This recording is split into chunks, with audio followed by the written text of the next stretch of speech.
join us for another episode where real men have real conversations about leadership, relationships, morality, and dominion. Welcome to Mancode.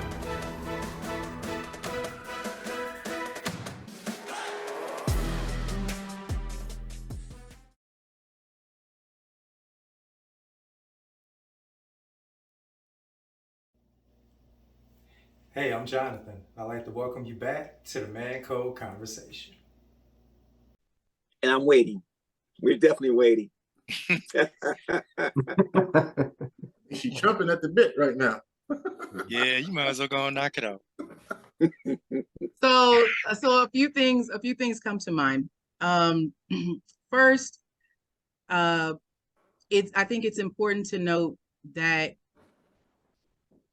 for many years, the Black woman has supported the Black man immeasurably on multiple fronts, financially, even with the man as the sole breadwinner. So I'll give you an example of my grandparents. My family in the South on my father's side was one of the fortunate families to acquire land after slavery, okay? And they planted peanuts, cotton, raised sheep. And they sharecropped to other African Americans. So on their level, they were able to obtain a modicum of wealth, all right? Farming got slowed down because we went through an industrial revolution. My grandparents moved from the farm to a big city, Birmingham. My grandfather went to a factory to go to work because it was more lucrative. He could feed his family easier. At the same time, he still wasn't making enough money to pay the household expenses, buy clothing, and feed everyone every day. It just wasn't enough. So my grandmother washed clothes, cleaned houses, did hair. And when she would clean houses, she would take home leftover food. And even though her financial contribution was maybe only 20%, what that 20% did was huge based on the fact that now everybody could eat, including my grandfather, right? Including the 9 children they had. She was able to buy clothing and make clothing for 11 people, all right? So while he could, wear the crown as the breadwinner, you were only winning the bread for the literal house itself, right? Without their partnership, they would still have experienced a great deal of failure. So that's one thing to keep in mind. The other thing, when you're talking about, to Austin's point, about the college situation, I would say that it isn't that those African-American women didn't notice his stats or weren't proud of him for his stats or all of that. They were looking for that and more from him. Like, man, that is really great. I'm so proud of you that you're really accomplishing this, athlete. But who are you? Right? Who are you? And there's also the fear that, because you're this star athlete, if I like you as a Black woman, I don't want to be seen as a groupie, right? So I'm going to fall back and be like, man, that's great, and downplay my response as opposed to be like, oh my God, I love you, because then now this is just my opinion. I don't have any stats to back it up. If I, as a Black woman, right, am like all over top of you, and all women know how to do this, right? Just be, complimentary. We don't always do it, right? But we know how, okay? Or most of us know how, okay? But if I'm all over top of you, the assumption might be that, oh, I'm a hood rat and I want what you got. Whereas when the white woman has the same response, well, she already has, she doesn't need what I have, right? So she's not after my potential affluence money, whereas maybe the Black woman is looking for a come up, okay? So there's a double-edged sword there, right? So even if I am genuinely a sports fan, I was a sport. I was the only girl. So there was basketball on TV, Saturday, Sunday, basketball, football, hockey, golf, bowling, tennis. Okay, period. Everyone in my house had 2 or 3 sports that we played all year long. Okay, so I understood, what obviously a touchdown was, what what a first I can't even think of the thing. I understood football, all right, a first down. So I could talk to a guy about those things, but not to say that I wasn't impressed, but if all you were is your sport, and sometimes when you're in college, you don't know who you are yet, right? So, I think if you're encountering Black women in college, they're looking for more so who you're becoming in addition to this talent that you have. Now, in terms of why Black women might get upset when we see Black men with white women, I was at the grocery store before I came here, and I was like, can I just be myself on this podcast? Can I be myself? You was looking for. Because I read into the questions a little bit, and I saw some Black men with white women, and they had children and stuff. And the issue for me, I think, comes with the denigrate. If you're saying, listen, this woman is my soulmate. She does it for me. I love her. She's everything I ever wanted in a wife, and she happened to be white. I'm cool with that. But if you're choosing a white woman as opposed to any other woman, well, since we're talking about Black women, because there is a problem with Black women, and you came from a Black woman, that's where I struggle, right? I've dated, outside of my race, right? And I've had some good experiences in a lot of ways. Personally, I find the cultural differences on a dating level stressful because I have to explain certain, nuances. I was out with the guy I was dating some years ago, and we just, we'd been dating for a while. So we stopped by McDonald's on our way somewhere, and I'm coming out, and when you're with your guy, you're looking all cute, right? And so there was this group of guys in a car, and they're mouthing the B word at me. He didn't get it. He's like, man, they're really staring at you. I mean, you're looking good today, but why are they staring at you? I was like, they're staring at me because I'm with you, And they're like, why do they seem upset? I was like, bro, because I'm with you, and I've broken the law, because I'm with you. Right. And so I wasn't supposed to be with you, and it just totally went over his head. And so that part for me is just, I don't want to have to go through that in a relationship. And that's part of my preference for a Black man. And for me, I was raised by a Black man, right? And so there are certain things, because my father wasn't perfect, but he was a good guy. He was one of the good ones. And so someone who reminds me of the parts of my father that were amazing is attractive to me, right? And to see that expression in a Black man, plus the oppression that I see, I have a great sense of, justice. And so there are times when I'm like, I want a Black man to be as blessed as I'm going to bless a man. You know what I'm saying? Like, if you're with me, you're going to be blessed, right? And so I want that blessing to be bestowed on a Black man, right? Because I'm not going to say ride or die, but, pretty close to it. What I mean? I tend to be very loyal, to close associations. Like Mr. Lewis can call me to do something that I wouldn't do for other people. But because of our longstanding friendship, you can be like, well, Shauna, will you do it this time? All right, since it's you, absolutely, I'm going to do that.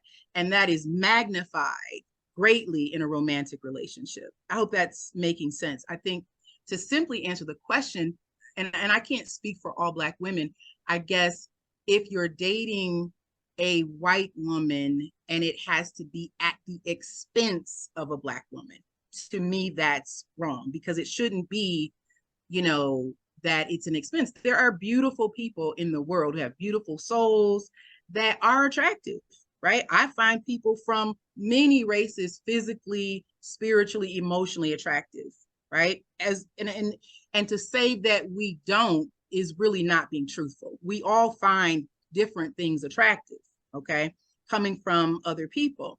My only issue is if you're married to a white woman, don't step on my head to get to her.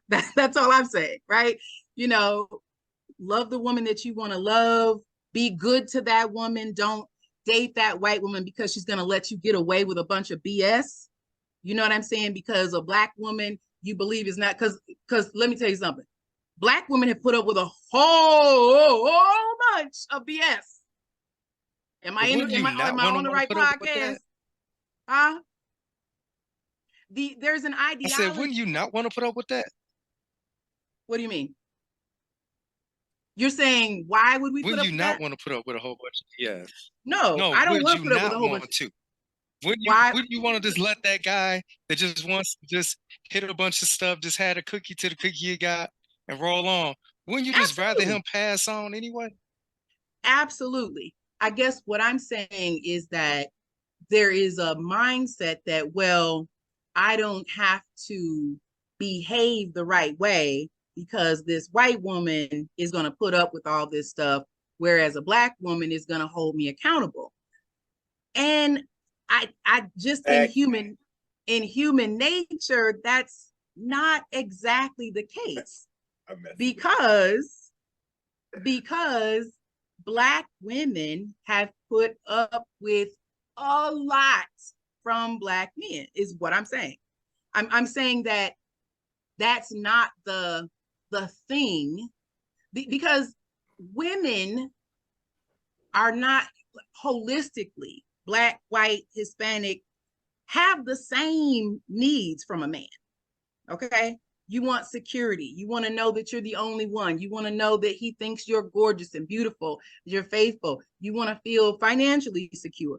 All of those things are the same across the board from women. Now, we manifest those needs differently or talk about them differently, sure. It's just that the mindset of, well, I can get away with murder with a white woman and I can't with Black women, it's just not true, because Black women have been putting up with stuff for Black men for forever. I'm not saying they should, I'm saying they have. Yeah, if I can jump in, you make a point. Generally speaking, you know, of course, you know, Black women, like you say, they do put up with things and take things, but the perception among honest, if I'm being honest with myself, most Black men do think that most white women are easier to deal with. That's just the fact. Most, you know, hey, you know, I go back to the old saying, like Richard Pryor said, hey, why can't I be happy? But that ain't that. I'm not, that's a joke. But the point is, you know, I'm like you, Shoshana. Get who you feel that you're connected with, that the Lord is leading you to, and those type of things. So get the right one that fits for you. I'm not opposed to interracial marriage. I think whatever is best for you is best for you. But the perception is, and I can see why some, you know, like you say, some Black women would kind of feel that way. Hey, there's already a shortage, and now here comes Missy taking my, you know, man, and so forth. Goes all the way back to what was it, Mandingo? You know, the movie. If you ever saw the movie Mandingo, that type of thing, you know. So yeah, but you make some excellent points. I love it from your perspective because, like I say, you are a woman, and so that clarifies a lot of things for me. Mm-hmm. And I want to talk about something that Elder Fant brought up about the the whole prison thing. I think there is a percentage of women, particularly in the Christian population. For me, I'm not so much concerned about a man's background. If you've done prison time, I'm not turned off by that. Okay. What I am turned off by is unwillingness to grow, right? If you've decided this is my experience, I'm going to stay right here. I'm not going to become, right? Because if you come out of prison and you're working at McDonald's and some other second job, and you approach me as a man of God, because for me, you got to be a man of God, right? You approach me as a man of God, and you tell me, what, babe, listen, I've been watching you. I think you're the one. Here's my situation. Right now, I just got out of prison. I've been out of prison a couple of years. I'm working McDonald's and I'm working this other place. Here's where I'm going. In 3 years, I'm going to own this McDonald's. And in 5 years, we're going to buy this house. And then we're going to do this and we're going to do that. You can drive me around town, right? Or pick me up in a cab and send me around town if you don't have no car, okay? Let me know the vision, the clarity, where we're going with this thing, okay? And let me know that it's just me and you, and I will walk through fire with you over and over again. Because if the vision is clear, that's all I need, and that you are building something, I'm here for you. Because if I've already got 100K in the bank, right? And the only thing that's wrong with you is that you have a record, you've dealt with the issues that got you incarcerated. Sometimes it was wrongful incarceration, right? You're seeking therapy for whatever you went through in prison.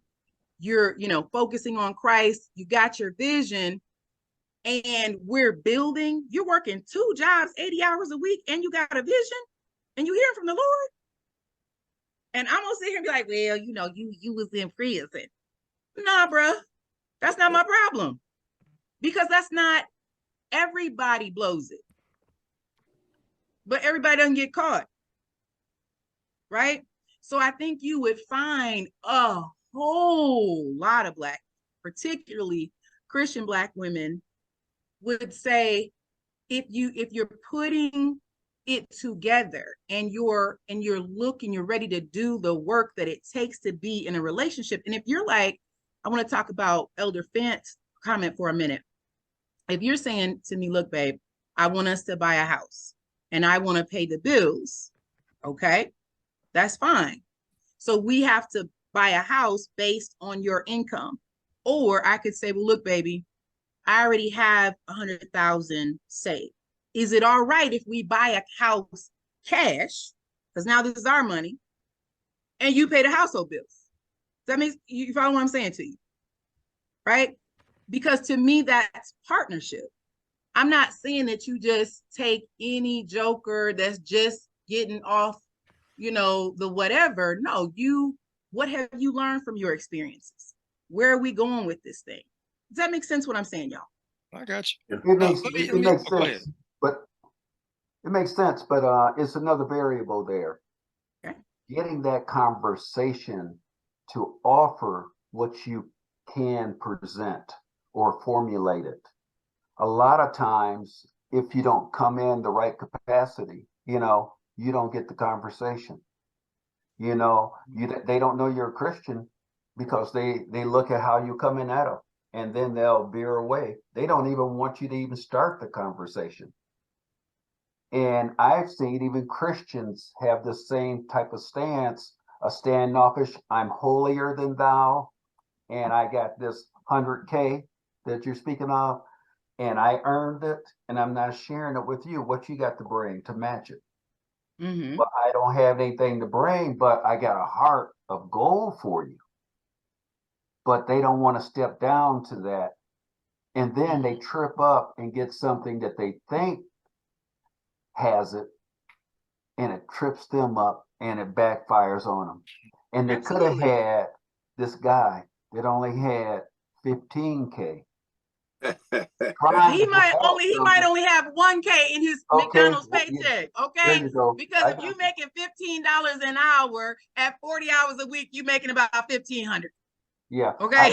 I feel you where you're coming from, but my energy is coming from this where you don't get the opportunity. And you Right. don't even have to be but a step below some. And they will look the other way because you're not at their level or above. Right. Because sometimes they take on a different philosophy, I would call it, a thinking that I've earned mine. I want someone that's capable of earning theirs too, and then we could put it together and make it work.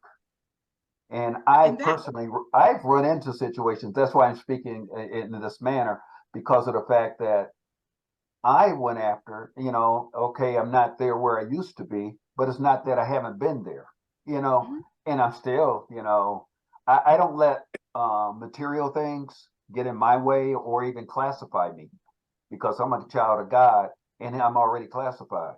I got a stamp to prove it. Right. I got blessings all over me, and they're missing out on the blessings that I'm willing to share because of the fact they see this green S with 2 lines going down it, and you're not matching it up, because that spiritual sometimes fall off the plate when you're trying to get a mate. That's for sure. Yep. And I think that's probably, I won't say a lack of teaching, but people, several of us on this call go to an amazing teaching church. Okay. And based, down through the years, we've gotten different teaching about, marriage and singleness and how to be a wife, how to be a husband, but we really didn't think about all of these variables, right? Or the fact that there would be this overwhelming deficit in the Black community. Because the truth is, if we don't get this marriage thing together, the Black community is crumbling and is dying for lack of marriage. Yeah. My opinion. That's not an opinion. Amen. Look, let me throw this at y'all real quick. I was looking this up. So only 47.5% of Black women, no, over 47.5% of the Black women have never been married. In Michigan alone, only 25.4% of couples are married. So there's a lot of shacking going on.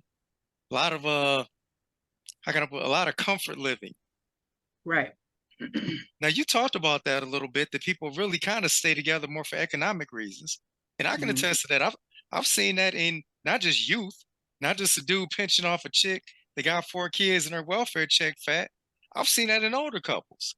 They don't want to commit to marriage because it'll take away their Social Security. So how do you, I guess, unless you build wealth, which is always the comfort level for everybody, how do you fight that mindset? Because in essence, it's really a poverty mindset. I don't want to commit to marriage because, we may not get as much money as we could if we, just stay, on opposite ends. What's with that? How do you change that thought process? To me, we have to be, as Christians, very aggressive with the gospel, because the gospel is really about possibilities, right? The gospel is about what you can do as you partner with God, what you can do as a man and woman when you are living on purpose. It doesn't mean that you're never going to have hard times, right? I know how to make, pinto beans and hot water cornbread all day, greens and cabbage. We're going to eat, even if it's only $10 worth. Get some chicken legs, I can fry them, we good, But I'm saying that we have to, So you're making me hungry. We have to become aggressive to affect culture, right? I think for too long, we have been comfortable, and myself included, we've been comfortable back in the pocket and shaking our heads, man, what is the world coming to? But we are the salt of the earth. And if we've lost our ability to influence, the Bible says that we are good or nothing, but walking and being under the feet of men. And so that's our constant challenge as men and women of God, is to affect culture. Now, my background is education, and so I affect culture and education. I mentor a 10-year-old girl, and at 10, I've been talking to her like this since she was, well, we started hanging out when she was about 4. She was one of my preschool students. But in the last 2-3 years, you know, because she's going through puberty, I'm talking to her about her value and her worth and what she, you know, should expect. And so that is my small way of affecting culture, because when I affect her, I affect her family. When I affect her family, I affect the community. You understand what I'm saying? That's just one small way, right? And so as Christians, I think we have to continue to become, right? And be aggressive about affecting culture, even on our jobs, right? We hear the foolishness that people are saying, challenge it. I challenged my Christian friend who doesn't want to get married but wants a love interest. I'm like, that don't sound like God at all. And I understand that he's holding on to a wound, right? We've all had our heart broken in one way or another, you know, but it's still ungodly. Yeah, I would jump in and just say, I think it's our responsibility. We need to represent marriage in a positive light.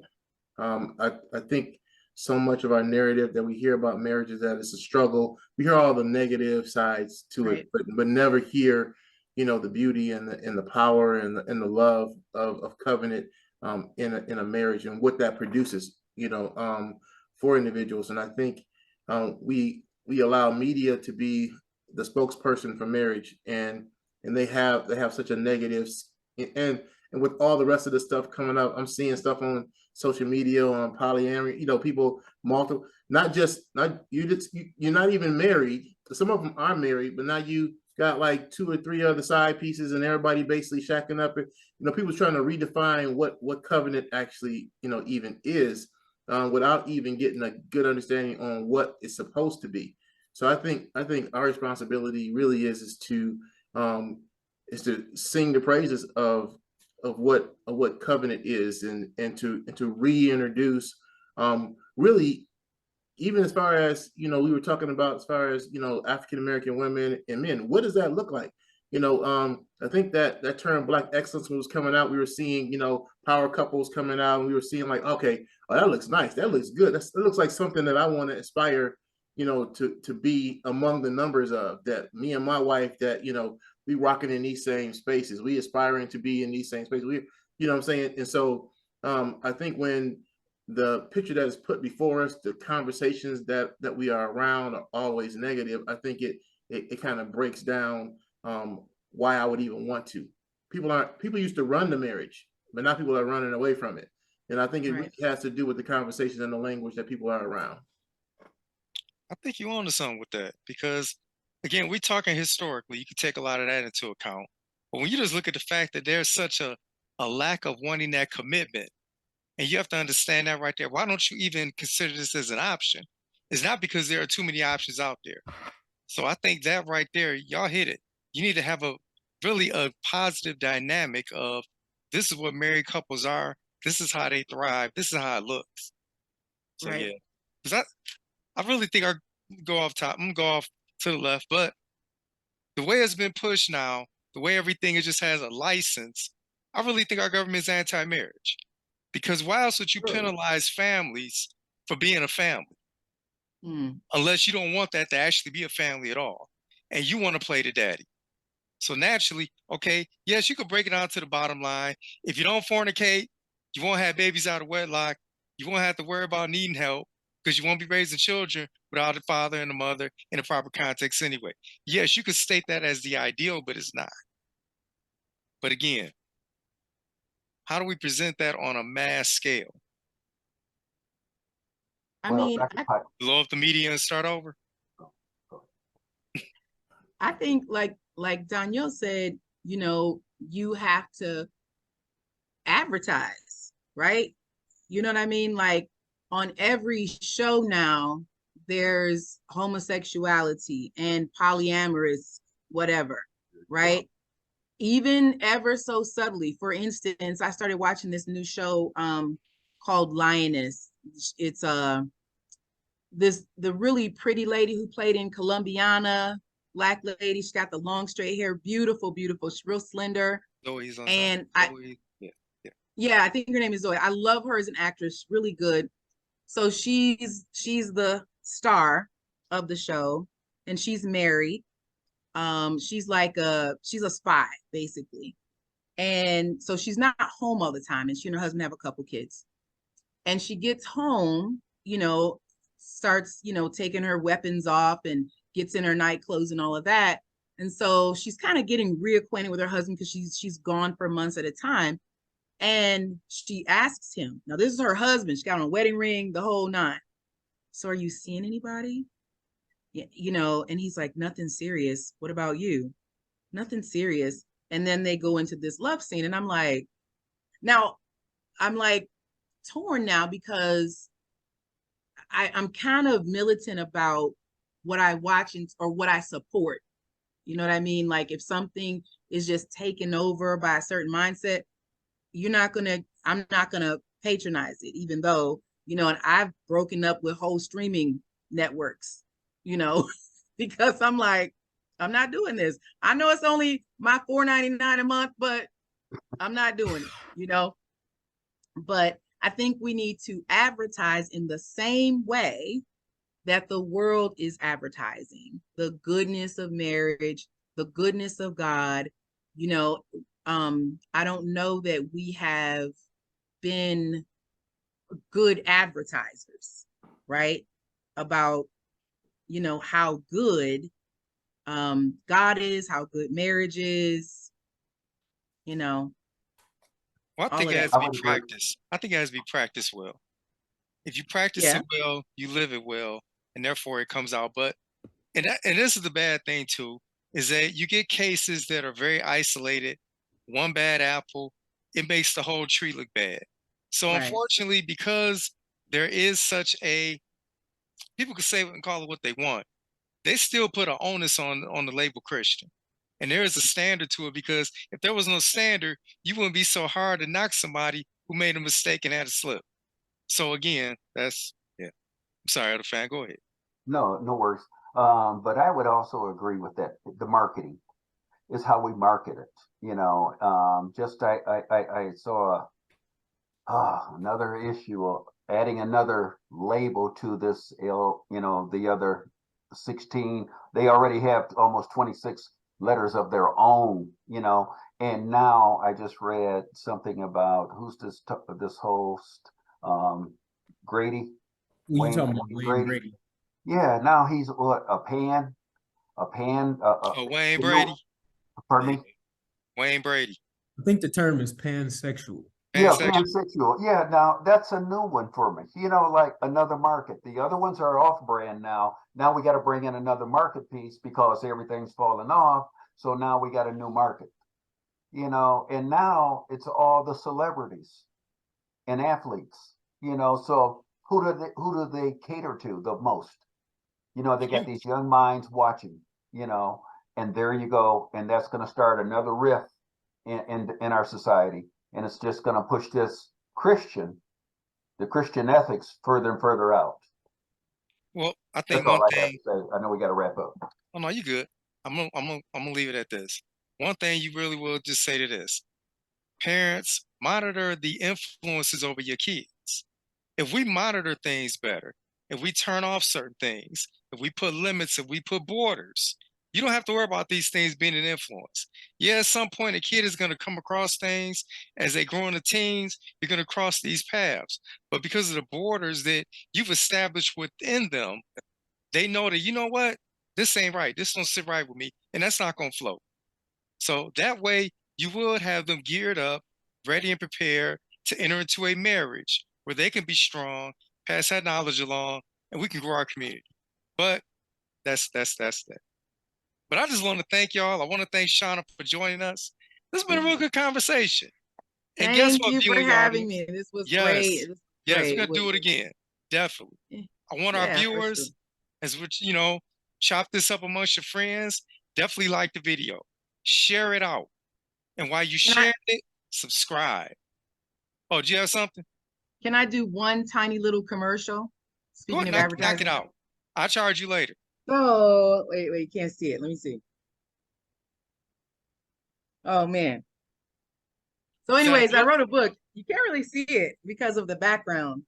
There it Okay. is. What's the title of your In book? front of you. Keep it in front of you. There you go. It is called Marriage Always is the blessed. Is that it? Marriage is it's blessed. no, The but it title. talks about marriage being blessed. It's called Always the Bridesmaid, The Journey of a Single Black Christian Woman.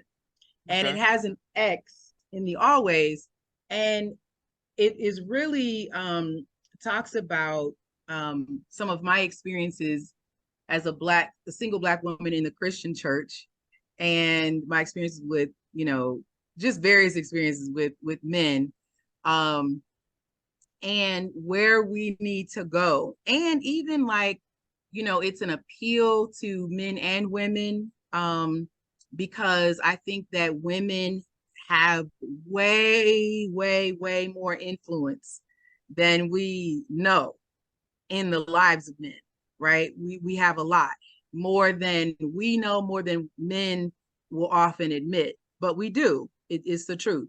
Women have influence, Okay. and whether that's the, power of sex or whatever, but it's a great book. It's on Amazon. Always a Bridesmaid, The How Journey of a much? Single. How much? It is $15. Okay, that ain't bad. So look, ladies, while you're out there, grab the book. And actually, guys, grab one too. Because we always need to pick a woman's brain. That'll help you game out some. That'll help you know not what to do. But I want to thank everybody. This has been a great conversation. And I just want to thank my brothers here. We actually have hit another whole season of the Man Code. So as we wrap up this season, just want to thank you viewers for rocking with us. We will be back soon announcing, letting you know when the high conversation drops. But until then, go back, watch our season 1 through now, like, share, subscribe, and keep the Man Code.